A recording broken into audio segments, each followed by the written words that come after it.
Hello, you gorgeous teacher. If you are one of my lovely regular listeners, hello, welcome back. If you're a new listener, you're most welcome. Maybe you've seen the name Harry Waters and you know him from LinkedIn or Twitter or Instagram or whatever and you're intrigued. Lovely to have you. Hope you stick around. Bit of housekeeping. Just the usual stuff, really. I've got some freebies. There's a reflection lesson plan you can download, and there's also a few tips on how to add positivity into your classroom.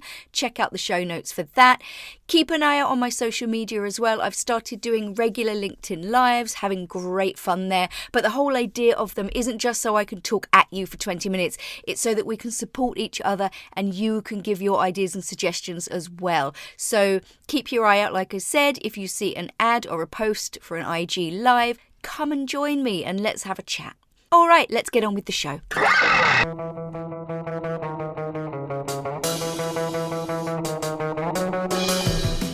Welcome to Everything EFL Podcast. My name's Erin O'Byrne and I absolutely love sharing my knowledge with you, my darling teacher, and helping you build not only community but your students' confidence. I truly believe that a positive frame of mind is essential for your students to learn. There's also a bunch of other teachy stuff thrown in for good measure too. Are you ready? Let's go. Okay, so a while back I featured on a show called Teachers Talk Radio every Wednesday at 6 o'clock on Teachers Talk Radio. Podbean? I was going for Podbean. Oh, okay, Podbean. Podbean. Hosted by Harry Waters. Which is you.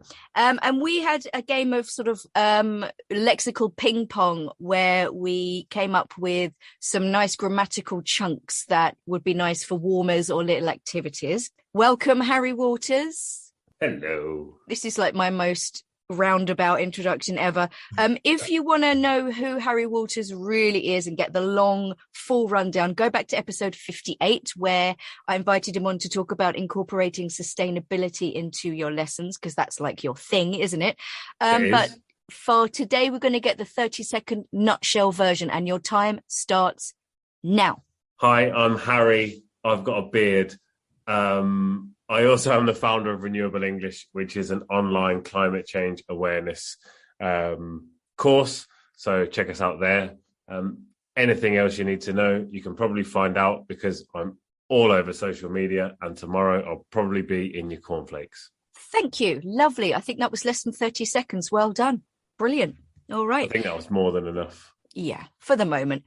We've got a lot to talk about, so let's crack on. So, Harry Waters, why is it important to focus on chunks of language, grammatical chunks of language? And can you give me an example of one? Oh, yes, I think it's very important to focus on chunks because it's easiest to learn in chunks, to learn in small groups of words. I remember a little while back, about 10 years, I got massively obsessed with collocations. And that kind of led me down this path of just realizing that it's how we speak. We speak in chunks. We don't speak in individual words. And trying to find a way of, you have to use that word and then that goes with that other word. But when you put it all together, you can kind of see patterns emerge, but you can also just get used to using these wonderful phrases. Where's your example? Oh, I forgot to give you an example, didn't I? I often look at as soon as. I really like that as a little lexical chunk. It's really nice, and as long as and things like that. They're really nice because we use those quite often. Yes, the classic first condition. All right, so shall we crack on with this little game of lexical ping pong? So. Yeah, we're basically just going to repeat what we did on your radio show. I wrote all mine down. I don't know if you did. So this could go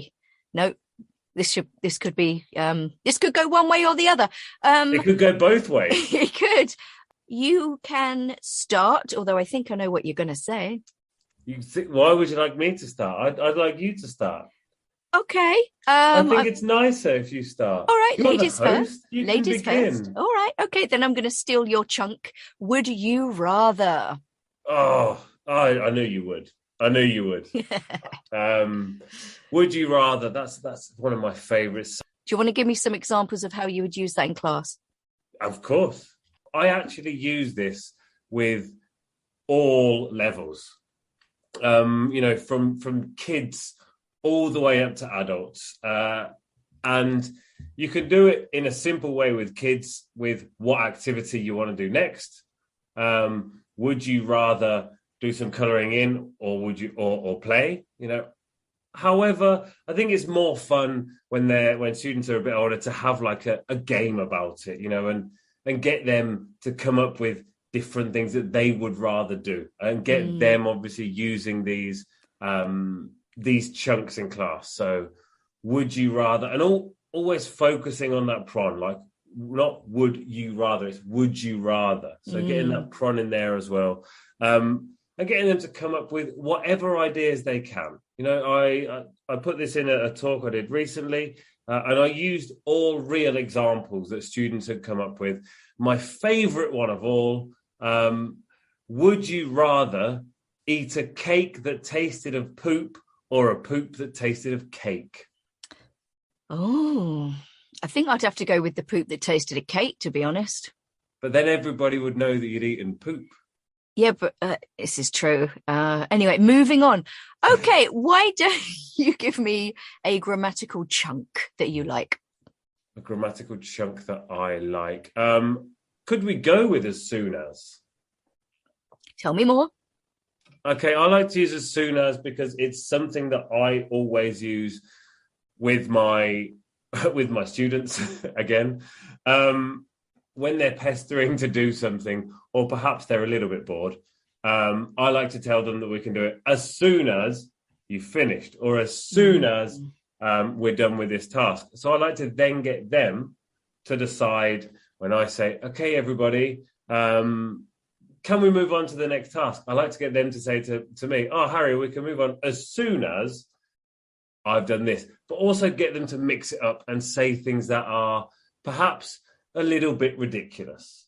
Yeah, of course, we can move on to the next task as soon as your dog learns to fly, or as soon as, so just getting them to, again, trying to make these things as ridiculous as possible. I think it's super important, particularly with kids and teens as well, to make it stick by making it mildly funny. And it's the same with as long as, again, it's a way of like making a deal. Yes, we'll move on to the next subject as long as you've finished your work. I love it. And it's such a useful little chunk as well. Such a useful little chunk. Okay. So I've got one, and I've kind of changed it for levels. So you could have, I've been thinking about doing something, but for higher levels, you could give them, I've been toying with the idea of doing something. Oh, look at that. Do you like that? Ooh, that's brilliant. I'd been toying with the idea of getting a mannequin. For what? Today, a mannequin. Yeah, for what? It's actually for a project that my wife's doing with photography. And we've ended toying with the idea, and we now have a second-hand mannequin from a shop that was closing down. Excellent. I have two mannequins, actually. My husband collects football T-shirts, and we have a male mannequin and a female mannequin, so he puts them on, takes photos of them. That's Who knew? Awesome. Yeah. That's awesome. I used to collect football shirts as well when I was a wee lad. But yeah, that's cool. Does he like all the teams? Well, he collects them to sell them. Oh, okay. Well, hence the mannequins. Yes, exactly. Then you can take a photo of them looking, Yeah. That's cool. We're totally going to cut this bit. Okay. Your turn. If I were you. Oh, yes. I get very hung up on obsessing over grammar. I get very hung up on this idea of, you go in with this prescribed idea and you write it out on the board. This is the structure. Like somehow that will help people connect it and make it real, because honestly, it's not going to. So, if I were you, it's obviously, we're talking second conditional here. but you don't need to go in and say this is second conditional. This is just a way of giving somebody some advice, So if I were you, I'd, again, not focusing on I would, because nobody says that. If I were you, I would do this. If I were you, I'd, and then you give them some advice and ask them to give their fellow students advice. This is for, slightly higher levels. It's not as easy to do with kids. I have tried it with kids before. It didn't work particularly well. Just the whole concept of even giving advice wasn't particularly great. But it did work out for kind of 12 and then all the way up to adults. But yeah, if I were you, as opposed to just going in there with the second conditional. So if I were you, I wouldn't teach a second conditional with a structure. Exactly. It's too complicated. They never get it. I'm still amazed at the amount of higher level students who don't use contractions, because they just it amazes me. Okay. My next one is, it's the blankiest blank I've ever blanked. So it's the best movie I've ever seen, or it's the most beautiful place I've ever been to.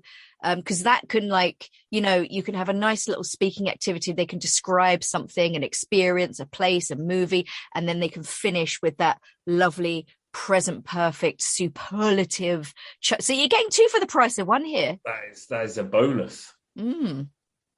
That's awesome.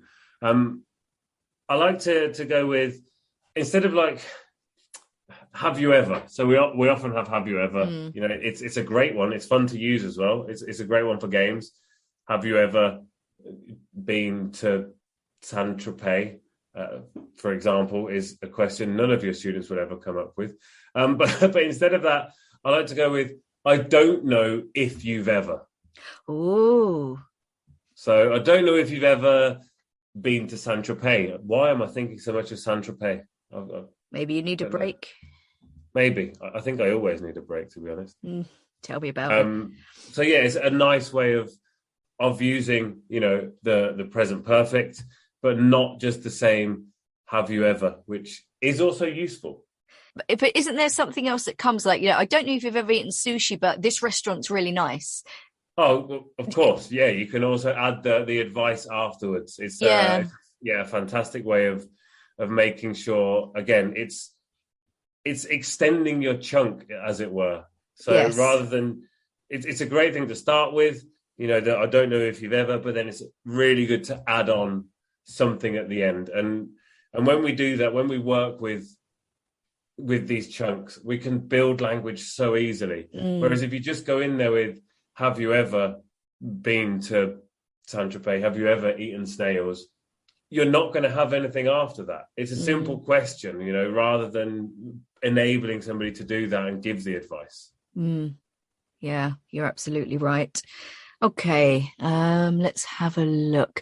I quite like, for slightly higher levels, the use of the auxiliary do. So something like, I don't blah blah blah, but I do think blah blah blah. So you've got the negative and the positive, and you're emphasizing the positive with the do. I don't like action movies, but I do love Chris Hemsworth, for example. Well, who doesn't? Oh, I'd watch any action movie if it had Chris Hemsworth in it, to be honest. He's so dreamy. Do you know what? Even Chris Hemsworth wouldn't make me watch an action movie, I have to say. No, not my thing at all. Not my thing. Oh, I'll be honest. I'm not particularly fussed about action movies, but as I say, if Chris Hemsworth is in it, I'd be watching it in a second. Good to know. All right, I think it's your turn. I really like. Now, it's not particularly a grammar focused one, but why don't we? Just a way of giving that way of giving advice, because it's one that's often suggested that you might use, particularly if you're doing a B1 or a B2 exam. Why don't we? But again, ways of giving advice. I really like this. Again, the kind of, like with the previous one, it's almost you're using a negative in there, aren't you? Why don't we go to the shops? Why don't we play tennis? I really love using this in class with my students rather than just, coming up with an idea saying, let's play tennis, let's do this. Yeah. Why don't we? It also has that lovely sound to it. The w sounds in there. Why don't we eat some snails? To which I would say no, thank you. They're not the best thing in the world. I think it's a good thing going vegan is the excuse that you don't have to eat snails anymore. Yeah, I'm vegetarian, so that wouldn't work for me. No, I really like that. Why don't we? And then you don't have like, because some of those suggestion things like try, blah, blah, blah, you need the ing, and that always causes problems. But why don't we plus infinitive, done. Nice and simple. Yeah, love it. Okay. I like, are you looking forward to it? Oh, yeah. Or, are you looking forward to the weekend? Are you looking forward to your birthday? Or the positive, I'm really looking forward to something. I think that's a really nice little chunk. The present continuous with looking forward. It's something we use all the time as well. I didn't realize quite how much I used it until I was writing emails to people, about meeting up with them. And, I'd start the email, I'm really looking forward to meeting up. And at the end, I'd say, looking forward to meeting you. And it's like, hang on a minute. Can't say that twice, but it's something we use all the time. We use it all the time. And you can't teach that in individual words. You need to have the whole chunk, it needs to all be there. What about would you like?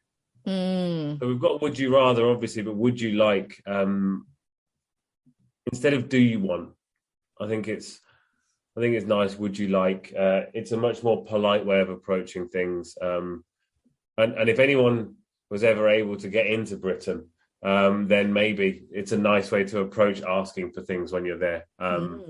Would you like a cookie, or would you like to go to the cinema? Rather than do you want? Which again, it's not an issue, and it's good to have the option of both of them.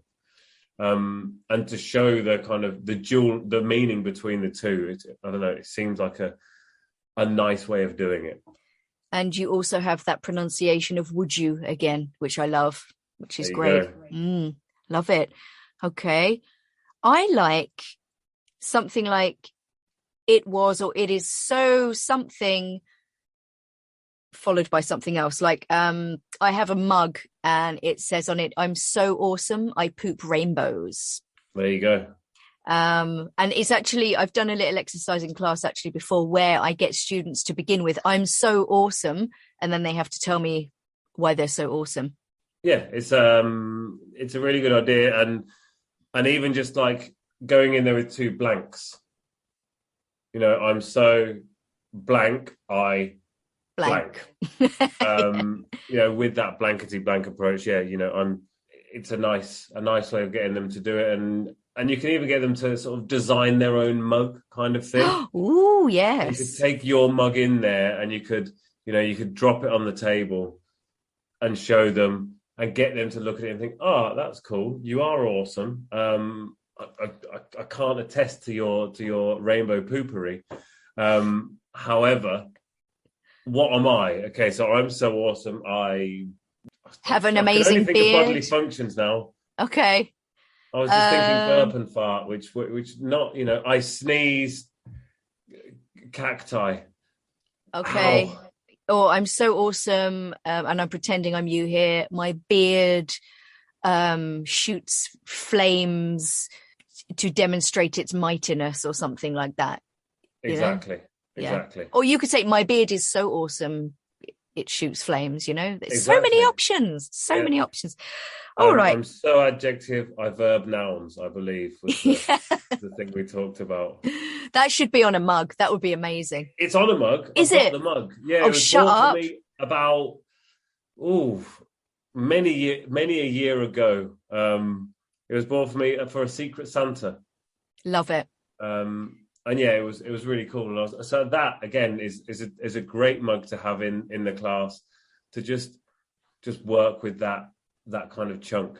I need to get me one of those. more. Go on. what's the best you've ever seen, or what's the best you've ever been to? And that way they can kind of fill in the gaps there. So what's the best food you've ever eaten? What's the best film you've ever seen? What's the best hat you've ever worn? Yep. It's a common question. Absolutely. It kind of an extension of it was the blankiest blank I've ever blanked. Yeah. But I think it is really nice in a question. Definitely. Love that. And I can imagine the students would come up with some great questions as well.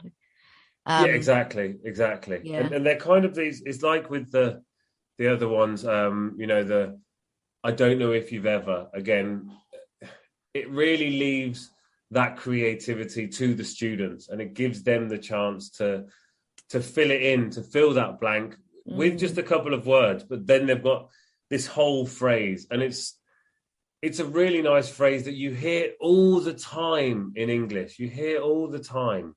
I'm often asking people what's the best series they've ever seen, or RuPaul's Drag Race is the obvious answer to that. Okay, well, what about Stranger Things? Not loving it. I mean, the first two episodes, the first two series was nice and dark. Third one was rubbish. Fourth one, it's not bad. It's not bad. We're in about episode 4 at the moment. Oh, I'm a big fan. Yeah. Which is another great chunk to use. Yeah, I'm a big fan of. Yeah. Absolutely. All right, let's just finish off with one more. Let's have a look. Again, going back to that auxiliary do, I do love a cuppa, or I do love just emphasizing something that you love doing or dislike it. But I do like that. See, I just did it. I do like using it with I do love blah, blah, blah. I think it's a really nice little chunk, and it shows you. Great for emphasis. It's so good for emphasis. And it is, again, a very kind of British thing to do. It definitely is. It's the type of thing that I can literally hear my family say it right now, I think it's probably because you said I do love a cuppa, it just, that's my mum right there. She loves a cuppa. But yeah, that emphasis on do, it's really important. I actually saw a really nice post the other day on LinkedIn about the word very and how it's used in other ways and other terms. This is for a different talk, obviously, because it is just the one word. But yeah, it's I can't remember who posted it. Sean Hutchison, I think. It's worth checking out the different uses of very. Yeah, I think I scrolled down and didn't have time to look, but I think and I know him as well. I think he started listening to the podcast, which is nice. Hi, Sean. Hello. Okay, thank you. I think that'll do for now, Harry. Thank you so much for your time. By the way, guys, if you want to know a little bit more about grammatical lexis, have a listen to episode 61, where I delve a little bit deeper. And just to remind you that episode 58 is the other one that I've done with Harry. So check that one out as well. He's got loads of nice ideas for you there. Where can people find you, Harry Waters? What people can find me, Renewable English on Instagram. I'm Harry Waters on LinkedIn. You can also find Renewable English there, and Facebook. And I'm Renewable English on Twitter, which, if you want to see kind of more of the nonsense that's just kind of splurging out of my brain, it comes mostly on Twitter. So yeah, there. Okay, well, thank you so much again, Harry, and have a lovely evening, and we will speak soon, no doubt. I certainly hope so. Thank you so much for having me. Okay, guys, thank you so much for listening, and have a lovely, safe, peaceful week, and share the love. Bye.